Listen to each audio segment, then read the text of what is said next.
जनाब सदर मौजूद सामईन इकराम, असातिज़ा इकराम और मेरे प्यारे साथियों, अस्सलाम वालेकुम रहमतुल्लाहि व बरकातहू। मैं अपनी तकरीर का आगाज एक शेर के साथ करना चाहती हूँ। मास्क चेहरे पर, हाथों में सैनिटाइजर, मास्क चेहरे पर, हाथों में सैनिटाइजर, जिंदगी बन गई एक बेबस मंजर। तालीम ऑनलाइन, दफातर बंद थे, तालीम ऑनलाइन, दफातर बंद थे, दिलों में उदासी के साए गंद थे। आज का मौजू एक ऐसा मौजू है जो न सिर्फ हालिया दौर की अक्कासी करता है बल्कि आने वाले कल की तश्कील का जरिया भी है। ये मौजू है कोविड के बाद की दुनिया। हम सब जानते हैं कि कोविड-19 एक ऐसी वबा थी जिसने पूरी दुनिया को झंझोड़ कर रख दिया था।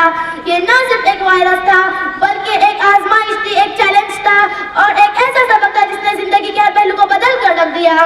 और आज हम इस आजमाइश से गुजर चुके हैं और एक नई दुनिया की तरफ बढ़ रहे हैं, तो जरूरी है कि हम इसके असरात, असबाब और मुस्तकबिल के लिए इसकी हिकमत अमली पर गौर करें। कोविड-19 के आगाज से पहले हम ऐसे दौर में जी रहे थे जहाँ टेक्नोलॉजी, माशियत और साइंस ने हमें नाकाबिल शिकस्त बना दिया था, लेकिन एक नाबीदा वायरस ने हमारी सेहत और हमारी समाजी जिंदगी के हर पहलू को मफलूज कर दिया।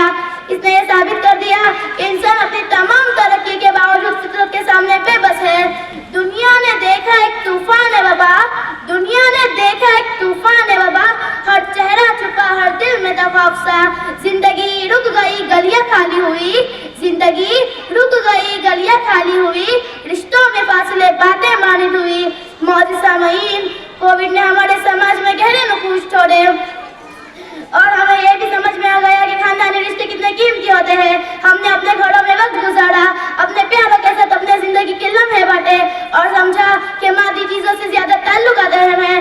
ताहम वबा ने समाजी जिंदगी में एक गहरा साया भी डाल दिया। मास्क पहनने और फासला रखने की कल्चर ने सर्द महरी पैदा की, लेकिन इसी के साथ साथ हमें यह भी समझना होगा कि इन तजुर्बात ने हमारे सेहत को मुझसे ज्यादा हसास और जिम्मेदार बना दिया। हाथ मिलाने की रस्म छूट गई, हाथ मिलाने की रस्म छूट गई, मोहब्बत के हर